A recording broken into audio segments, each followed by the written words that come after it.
Morning दोस्तों। आज का हमारा टॉपिक है scope and issues of macro economics. आज इस टॉपिक में हम जानने की कोशिश करेंगे कि मैक्रो इकोनॉमिक्स है क्या, इसका विषय क्षेत्र क्या है, इसके सामने क्या क्या मुद्दे हैं। वैसे तो अर्थशास्त्र की परंपरा बहुत ही पुरानी है, लेकिन मैक्रो इकोनॉमिक्स शब्द की उत्पत्ति 1930 के दशक में हुई। 1930 का दशक मैक्रो इकोनॉमिक्स के पॉइंट ऑफ व्यू से बहुत ही ज़्यादा महत्वपूर्ण है। महत्वपूर्ण इसलिए है कि इससे पहले 1930 से दशक से पहले जितने भी अर्थशास्त्री थे उनका सब पूरा का पूरा अध्ययन माइक्रो इकोनॉमिक्स पर रहा था। व्यष्टि अर्थशास्त्र पर उनका फोकस रहा था। लेकिन जो 1929 में वैश्विक अवसाद, ग्लोबल डिप्रेशन, रिसेशन क्रिएट हुआ, तो उसके अध्ययन के लिए एक नई सोच, नए विचार की जरूरत पड़ी और 1930 के दशक में मैक्रो इकोनॉमिक्स की उत्पत्ति हुई। और तब से लेके आज तक मैक्रो इकोनॉमिक्स में तमाम तरीके के डेवलपमेंट हुए हैं। सो फिलहाल हम ये जानने की कोशिश करते हैं कि मैक्रो इकोनॉमिक्स है क्या। अब हम ये जानने की कोशिश करते हैं कि मैक्रो इकोनॉमिक्स है क्या। मैक्रो इकोनॉमिक्स को समझने के लिए इसकी पृष्ठभूमि और इसका माइक्रो इकोनॉमिक्स के साथ एक कंपैरिजन करना पड़ेगा। कंपैरिजन ये है कि माइक्रो इकोनॉमिक्स अपने आप में इंडिविजुअल यूनिट्स की स्टडी करता है कि जैसे इंडिविजुअल लेबर को कितना मिले, इंडिविजुअल लेबर का वेज रेट क्या होगा, इंडिविजुअल कैपिटल का इंटरेस्ट रेट क्या होगा, वो कैसे डिटरमाइन होता है, और लैंड पर कितना इंडिविजुअल लैंड है उसका रेंट रेट कितना होगा, वो कैसे डिटरमाइन होता है, इंडिविजुअल प्रोडक्ट का प्राइस कैसे डिटरमाइन होता है, पर्टिकुलर मार्केट में प्राइस कैसे डिटरमाइन होता है। ये एक माइक्रो इकोनॉमिक्स एक एक इकाई का अध्ययन करता है, जब मैक्रो इकोनॉमिक्स एक एंटायरिटी, उसका समग्र अध्ययन करता है। ये सभी फैक्टर्स का एक साथ कंसीडर करके तब उनका अध्ययन करता है। सो मैक्रो इकोनॉमिक्स को हम कह सकते हैं कि मैक्रो इकोनॉमिक्स पूरी अर्थव्यवस्था के स्तर पर समुच्चय का अध्ययन है और aggregated the whole economy, such as national income जानने की कोशिश करता है, employment, general price level, general सामान्य प्राइस मूल्य स्तर। माइक्रो इकोनॉमिक्स जैसे हमने बताया concern with the particular industry, firm, market, particular income, particular price, etcetera etcetera.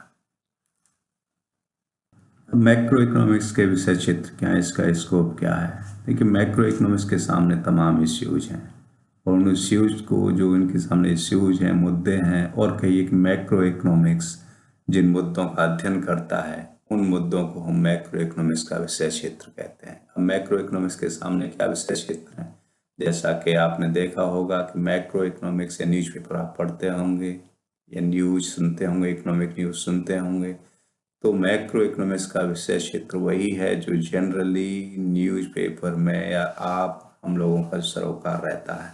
जैसे कि एक अर्थव्यवस्था में ग्रोथ कैसे जनरेट की जाए, जीडीपी कैसे बढ़ाई जाए, इनकम कैसे बढ़ाई जाए, ये मैक्रो इकोनॉमिक्स का विषय क्षेत्र है। बहुत सारे विषय क्षेत्रों में से एक विषय क्षेत्र है। जैसे कि हम मान के, अब जैसे हम ग्रोथ की बात करते हैं तो अर्थव्यवस्था में हम ये जानने की कोशिश करते हैं मैक्रो इकोनॉमिक्स में कि ग्रोथ किस बात पर डिपेंड करती है, तो कौन कौन से फैक्टर्स हैं जो ग्रोथ को डिटरमाइन करते हैं, ये हम जानने की कोशिश करते हैं। फिर हम ये जानने की कोशिश करते हैं कि अर्थव्यवस्था में जीडीपी और इनकम का निर्धारण कैसे होता है। फिर हम ये भी जानने की कोशिश करते हैं इसका अर्थव्यवस्था में इनकम का डिस्ट्रीब्यूशन कैसे होता है। सो आप कह सकते हैं कि समग्र स्तर पर ग्रोथ, इनकम, जीडीपी का निर्धारण कैसे होता है, ये कब ज़्यादा होती है, ग्रोथ रेट्स कब बढ़ते हैं, कब कम होते हैं, ये सब हम जानने की कोशिश करते हैं। तो मैक्रो इकोनॉमिक्स में ग्रोथ को डिटरमाइन करने के लिए जैसे तमाम ग्रोथ थ्योरीज हैं, और ये ग्रोथ थ्योरीज मान के चलती हैं कि जो फैक्टर्स हैं, जो कारक हैं ग्रोथ के, वृद्धि के, वो अपने आप में 4 तरह के कारक हैं, जैसे लैंड, लेबर, कैपिटल और एंटरप्रेन्योरशिप, एंटरप्रेन्योर। ये 4 फैक्टर अर्थव्यवस्था में ग्रोथ को डिटरमाइन करते हैं। लेकिन चारों फैक्टर्स में से कैपिटल, लेबर पर ज़्यादा फोकस रहता है। तो अर्थव्यवस्था में, मैक्रो इकोनॉमिक्स में जब हम ग्रोथ को डिटरमाइन करते हैं, ग्रोथ को स्टडी करते हैं, तो हमारे जितने भी प्रोडक्शन फंक्शन हैं वो लेबर और ग्रोथ, बाद में चल के इसमें टेक्नोलॉजी भी शामिल कर ली गई। टेक्नोलॉजी, इनफैक्ट आज की डेट में मानो तो टेक्नोलॉजी करीब करीब कुल ग्रोथ का 25% तक कंट्रीब्यूट कर रही होती है। तो ये अर्थव्यवस्था में ये हम सोच इसका हम अध्ययन करते हैं। दूसरा हम अर्थव्यवस्था में अध्ययन करते हैं कि जो जीडीपी का डिटर्मिनेशन अर्थव्यवस्था में कैसे होता है। इससे ग्रोथ का था पहले वाला।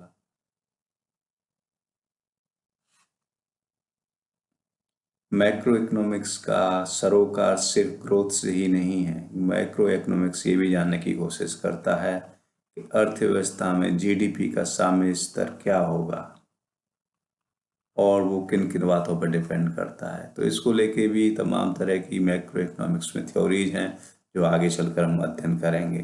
फिर इस जो इनकम और जीडीपी जनरेट हुई है, जो हमने उत्पन्न की है एक साल के अंदर, उसका अर्थव्यवस्था में, फैक्टर्स ऑफ प्रोडक्शन में, उसके लोगों में किस तरीके से वितरण हो रहा है। सो इनकम डिस्ट्रीब्यूशन का जानने की भी अर्थव्यवस्था में मैक्रो इकोनॉमिक्स की कोशिश रहती है। दूसरा महत्वपूर्ण मुद्दा है मैक्रो इकोनॉमिक्स के सामने, और आप जैसे कि आप कह सकते हैं मैक्रो इकोनॉमिक्स में जो हम अध्ययन करते हैं वो है बिजनेस साइकिल्स का।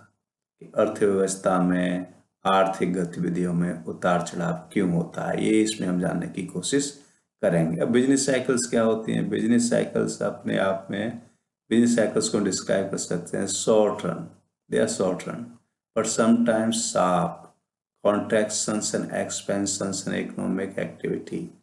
जब आर्थिक गतिविधियों में संकुचन और विस्तार होता है, जब आर्थिक गतिविधियों में संकुचन और विस्तार होता है तो उसे हम बिजनेस साइकिल, व्यापार चक्र कहते हैं।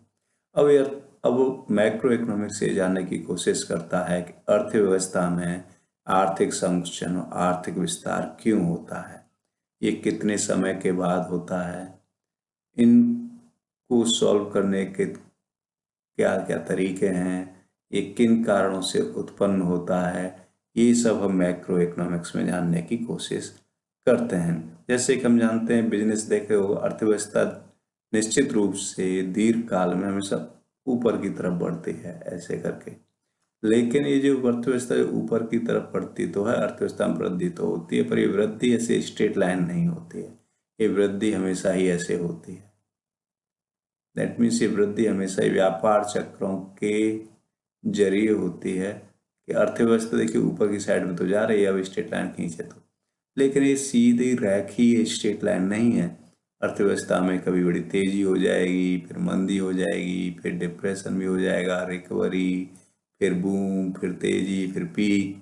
इस तरीके से अर्थव्यवस्था तमाम चक्रों के थ्रू गुजरती हुई धीरे धीरे धीरे करके वृद्धि करती है।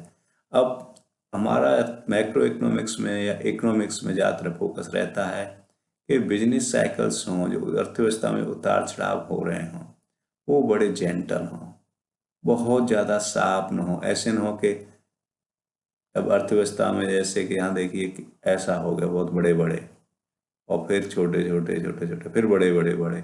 इससे अर्थव्यवस्था प्रभावित रहती है, इससे लोगों के सामाजिक, आर्थिक और कई कल्याण में विपरीत प्रभाव पड़ता है। तो इसमें हम ये जानने की कोशिश करते हैं कि फ्लक्चुएशंस छोटे कैसे बने रहें, अब बड़े फ्लक्चुएशंस जो अर्थव्यवस्था में क्रिएट होते हैं उनको कैसे रोका जाए, और अगर क्रिएट हो गए हैं तो उनका क्या क्या समाधान हो सकता है। तीसरा जो इश्यू है अर्थव्यवस्था के सामने, तीसरा जो इश्यू है अर्थव्यवस्था के सामने वो है बेरोजगारी का कारण। वो है बेरोजगारी का कारण। मैक्रो इकोनॉमिक्स ये जानने की कोशिश करता है कि अनएम्प्लॉयमेंट होता क्या है, व्हाट इज अनएम्प्लॉयमेंट, इसकी एक डेफिनेशन क्या है, फिर अनएम्प्लॉयमेंट अर्थव्यवस्था में क्यों उत्पन्न होता है, और इस अनएम्प्लॉयमेंट को हम कैसे दूर कर सकते हैं। अनएम्प्लॉयमेंट ग्रोथ को लेके तमाम तरह की थ्योरीज मैक्रो इकोनॉमिक्स डेवलप हुई हैं, जैसे कि classical theory, then Keynes theory, Keynes theory. Classical Keynes के इर्द गिर्द कुछ क्लासिकल सपोर्ट करती हुई, कुछ कीन्स का सपोर्ट करती हुई, फिर बाद में चल के और भी थ्योरीज का डेवलपमेंट हुआ है। अब डेवलपमेंट हुआ है तो अब इसमें ये सभी जानने की कोशिश करते हैं कि अर्थव्यवस्था में रोजगार का स्तर कैसे निश्चित होता है। तो अनएम्प्लॉयमेंट अर्थव्यवस्था में क्या होता है, जैसे कहने, और अनएम्प्लॉयमेंट के कितने प्रकार होते हैं, उनके कारण क्या हैं, उन्हें दूर कैसे किया जा सकता है। तो अगर हम मोटा मोटी ब्रॉड कहें, ब्रॉड सेंस, अनएम्प्लॉयमेंट हम कहते हैं जब कोई व्यक्ति काम करना चाहता हो, काम करने के काबिल हो, काम ढूंढ रहा हो और उसे काम ना मिल रहा हो, तो हम कहते हैं वो व्यक्ति बेरोजगार है। लेकिन ऐसा व्यक्ति जो काम करने के काबिल ना हो, काम ना करना चाहता हो, वो काम ना ढूंढ रहा हो, तो उस व्यक्ति को हम लेबर फोर्स में शामिल नहीं करते हैं, ना ही उस व्यक्ति को हम बेरोजगार मान के चलते हैं। ऐसे व्यक्ति को हम मान कहते हैं कि स्वैच्छिक रूप से बेरोजगार है। मैक्रो इकोनॉमिक्स में अनैच्छिक बेरोजगारी को ही बेरोजगारी माना गया। अनैच्छिक का मतलब कि व्यक्ति काम करना चाह रहा है, काम करने के काबिल है, लेकिन फिर भी उसे काम नहीं मिल रहा, इसको हम कहते हैं अनैच्छिक बेरोजगारी। लेकिन व्यक्ति काम करने के काबिल हो, नंबर एक, नंबर दो, काम ना करना चाह रहा हो और काम ढूंढ भी न रहा हो, तो ऐसे व्यक्ति को हम अनैच्छिक रूप से बेरोजगार कहते हैं। सॉरी, माफ कीजिएगा, ऐसे व्यक्ति को हम स्वैच्छिक रूप से बेरोजगार कहते हैं।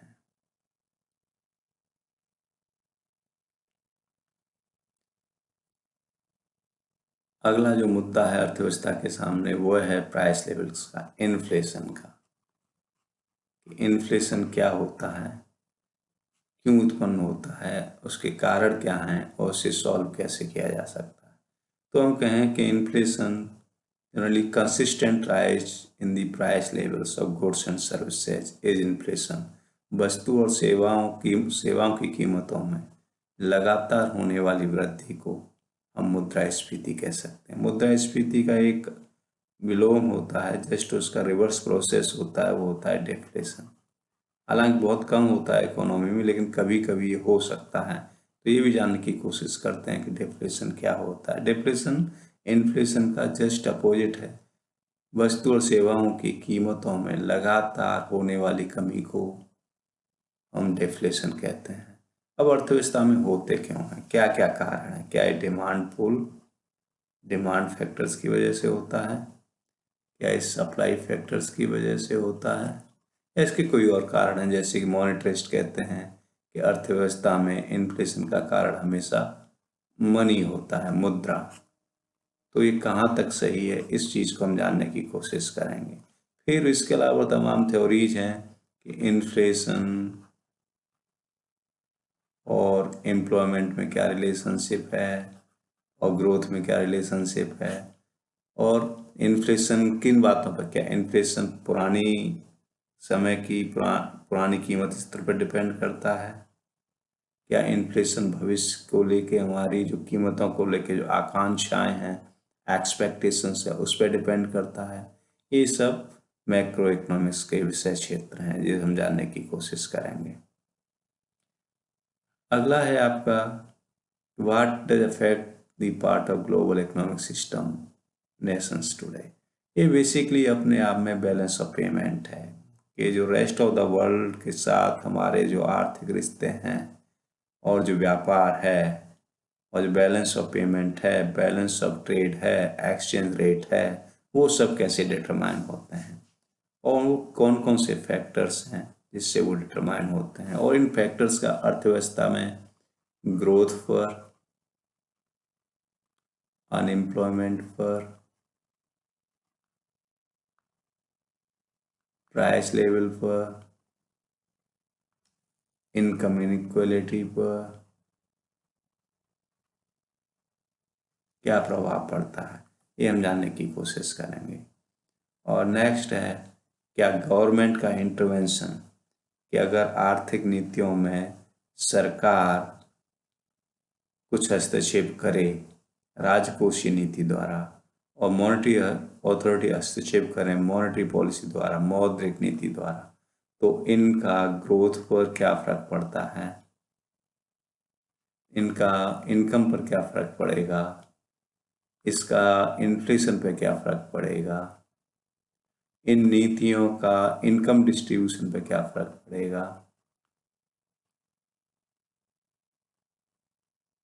इन नीतियों का अनएम्प्लॉयमेंट पे क्या फर्क पड़ेगा,